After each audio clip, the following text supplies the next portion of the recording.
4 500 €, c'est le montant que peut atteindre en cas de contrôle si tu ne présentes pas un règlement intérieur, que tu as pas suivi tes obligations légales.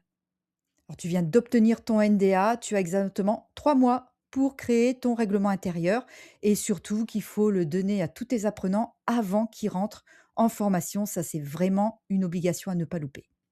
Alors, bienvenue à toi, je suis Isabelle, je suis consultante, je t'accompagne pour créer ton organisme de formation, pour être légal. Si tu veux un rendez-vous avec moi gratuit, tu retrouveras toutes les informations en dessous de la vidéo et également tu retrouveras un exemplaire du règlement intérieur à télécharger. Alors, que comporte un règlement intérieur? Eh ben, tu vas retrouver tout ce qui est règles de santé, de sécurité, ça va être très important, tout ce qui est discipline, les sanctions applicables et également, hein, les modalités de représentation des stagiaires.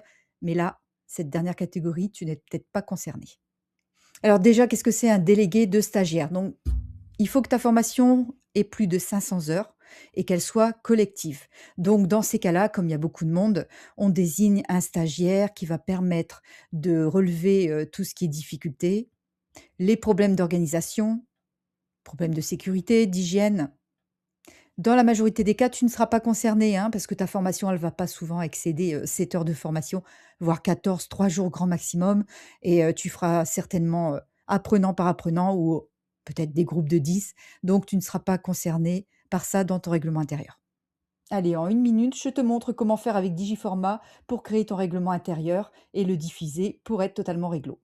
Alors Digiformat te propose un règlement intérieur type que tu vas pouvoir mettre au goût du jour, mettre à ton organisme de formation et tu vas pouvoir venir le reglisser ici.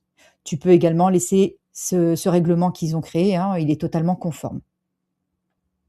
Comment tu vas faire pour diffuser ce règlement intérieur en respectant ton obligation, que l'apprenant le reçoive avant son entrée en formation, avant, qu'il commence vraiment, qu'il signe cette formation? Donc de un, sur la convention que tu vas lui générer, le règlement intérieur est inclus. Deuxième possibilité, avant de commencer la formation, ton apprenant va avoir un accès à son espace personnel de formation et il va pouvoir télécharger le règlement intérieur, donc consulter tout ce qu'il faut. Comme ça, toi, tu restes légal dans tes obligations. Réserve ton rendez-vous gratuit juste sous la vidéo si tu veux vraiment savoir si Digiformat est utile dans ta situation.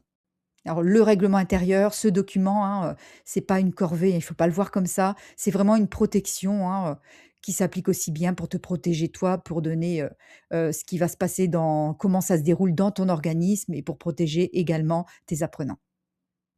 J'espère que cette vidéo t'a été utile. Si tu souhaites être accompagné pour mettre en place Digiformat ou alors découvrir ma formation complète, tu trouveras tous les liens dans la description et surtout, n'oublie pas de t'abonner pour découvrir d'autres conseils comme celui-ci dédiés aux organismes comme toi.